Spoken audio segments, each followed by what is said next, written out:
श्री स्वामी समर्थ महाराज हे भगवान दत्तात्रेयांचे पूर्ण अवतार असल्याने ते मानवी शरीराशी संबंधित विटाळ, मासिक धर्म आणि सूतक मानत नव्हते. त्यांच्या मते मन शुद्ध असणं महत्त्वाचं आहे, बाह्य विटाळ नाही. स्वामींनी भक्तांना मानसिक स्मरण आणि नामजपावर भर देण्यास सांगितले आहे. स्वामी समर्थांच्या दृष्टिकोनातून सूतक किंवा विटाळ हे मनाचे विकार आहेत, शरीराचे नाहीत. तर विटाळाबद्दल काय म्हणतात श्री स्वामी समर्थ आजच्या या व्हिडिओमध्ये मी तुम्हाला सांगणार आहे, तर व्हिडिओ स्किप न करता शेवटपर्यंत नक्की बघा. हॅलो, नमस्कार, श्री स्वामी समर्थ. मी रेश्मा तुम्हा सगळ्यांचं रेश्माच्या दुनियादारीमध्ये पुन्हा एकदा स्वागत करते. स्वामींनी आपल्या कारकिर्दीत कधी सोहळ्या ओळ्याला महत्त्व दिलं नाही. त्यांना त्या गोष्टीची अत्यंत चीड होती. एखादी अडचणीत असलेली बाई गर्दीतून बसून दर्शन घेत आहे असं दिसताच ते स्वतः उठून त्या बाईकडे जात असत आणि आपल्या हाताने प्रसाद भरवत असत. विटाळ या शब्दाचा त्यांना फार राग होता.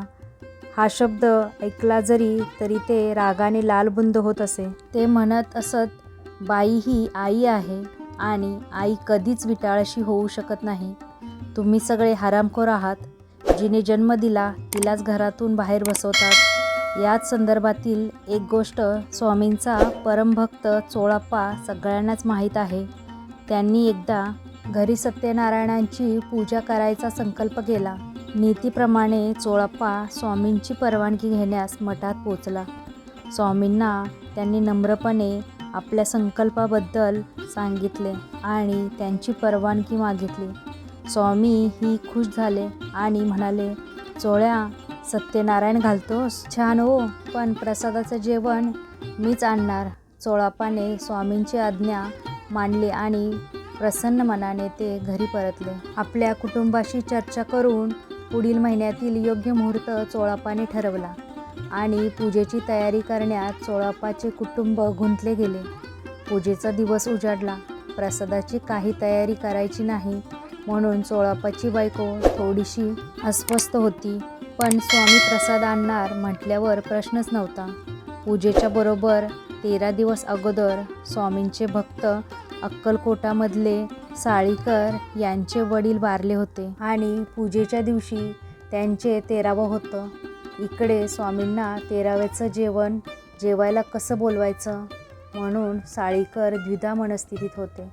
इकडे पूजा संपन्न झाली होती. स्वामींनी भक्तांना पाठवून 13व्याचं जेवण मागवून घेतलं. स्वामी चोळाप्पाच्या घरी पोचले. सत्यनारायण पूजेला स्वामींनी 13व्याच्या जेवणाचा प्रसाद दाखवला.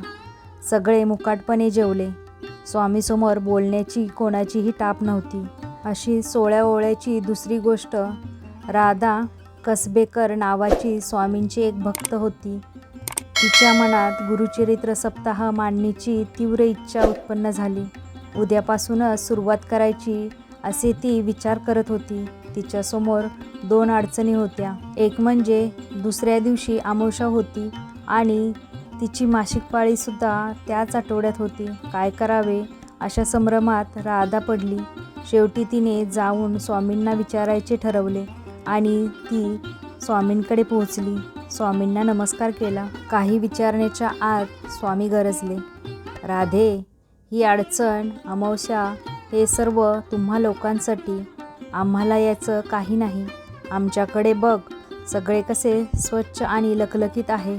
जा, गुरुचरित्र वाच आणि हो, वाचण्या अगोदर माझ्यासाठी 1 पेलाभर दूध ठेवायला विसरू नकोस आणि वाचून झालं की ते दूध पिऊन टाक. अडचण बिडचण कुछ नाही. स्वामींनी सांगितल्याप्रमाणे राधेने गुरुचरित्र मांडले आणि रोज पेलाभर दूधसुद्धा ठेवले.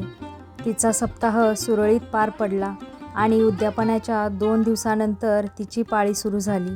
ही आहे स्वामींची लीला. स्वामींची लीला अगाध आहे. स्वामींवर विश्वास ठेवा, सर्व काही सुरळीत होईल.